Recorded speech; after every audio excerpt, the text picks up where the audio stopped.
Hey ladies and gents, Neotonini. Donc je voudrais vous faire partager en fait mon expérience sur le jeûne hydrique. J'ai commencé en fait le jeûne hydrique en juillet 2017 suite à une prise de conscience parce que je m'alimentais très mal et il y avait une surconsommation et j'ai eu pas mal de problèmes de poids, de surpoids et surtout de peau, le psoriasis que j'ai jamais réussi à éliminer. Depuis plus de 20 ans, j'ai été voir même les meilleurs dermatos de Paris qui m'a coûté une blinde en médicaments. Et en fait, avec les médicaments ou les crèmes, on soigne que l'extérieur et non l'intérieur.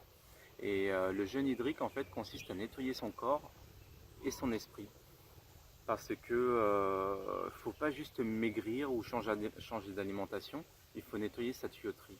Quand on nettoie sa tuyauterie, c'est comme une régénération et on régénère notre foie, on régénère nos cellules, on renouvelle tout et on ralentit le vieillissement.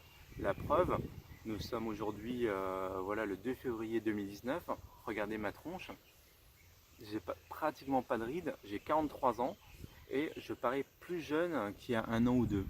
Donc voilà, et j'ai déjà fait plusieurs jeûnes longs. Et les plus longs que j'ai fait, c'était en mai dernier, en 2017. Mai 2017, j'ai fait 21 jours de jeûne.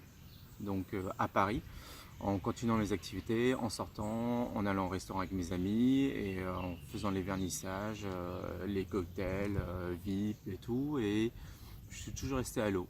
On ne me comprenait pas, mais aujourd'hui, je pense qu'ils vont me comprendre. Alors aujourd'hui, en fait, j'ai terminé mes 10 jours de jeûne hydrique et j'ai testé le jeûne sec. Donc j'ai enchaîné 3 jours de jeûne sec juste après, d'affilée. Et le jeûne sec consiste à ne rien consommer du tout. Pas de nourriture et pas d'eau. Donc là, on est à l'île Maurice. Il fait en moyenne 28 à 31 degrés. J'avais un peu de mal, mais en fait c'est plus la peur en fait qui nous freine. Et j'ai tenu, je ne me sens pas déshydraté non plus. La preuve, voilà. Donc et pour rompre le jeûne hydrique, je me suis fait un bon mix à base d'eau de coco, du coco frais, cueilli dans la propriété, et un avocat. Donc ça pour la reprise de jeûne, c'est juste extraordinaire parce que ça apporte un paquet de vitamines, de minéraux et tout. Et j'ai fait aussi une soupe, j'ai mangé le bouillon avec un petit peu de potage. Voilà.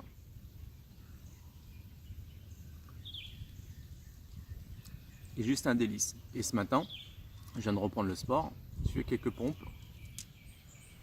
Et voilà, maintenant, il faut remuscler tout ça et voilà, vous pouvez regarder mon visage, j'ai pas l'air fatigué, j'ai pas les yeux tirés, j'ai pas les traits tirés.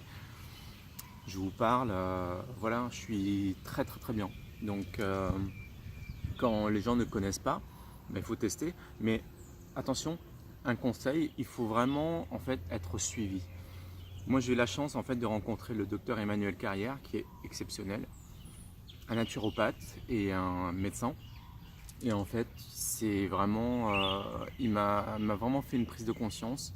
Il m'a vraiment, il m'a donné le mode d'emploi en fait du jeûne et du jour au lendemain j'ai attaqué. Mais parce que j'ai un fort mental et j'adore me challenger et pousser mes limites. Mais ce qui est important en fait, c'est surtout d'écouter son corps.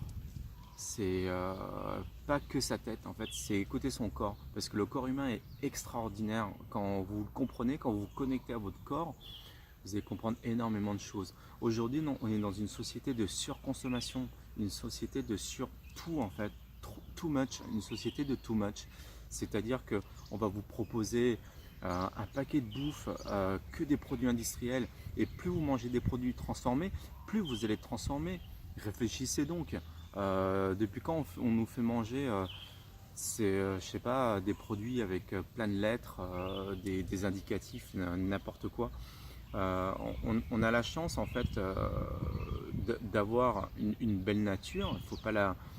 faut pas la détruire et essayer de consommer intelligemment.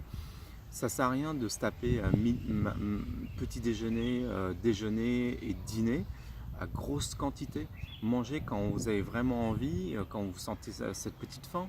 Mais vous savez, la faim, en fait, c'est psychologique, c'est dans la tête. Regardez les gens quand ils regardent leur montre, souvent les gens en ville, ils disent waouh, il est 13h, j'ai pas mangé, je suis pas bien.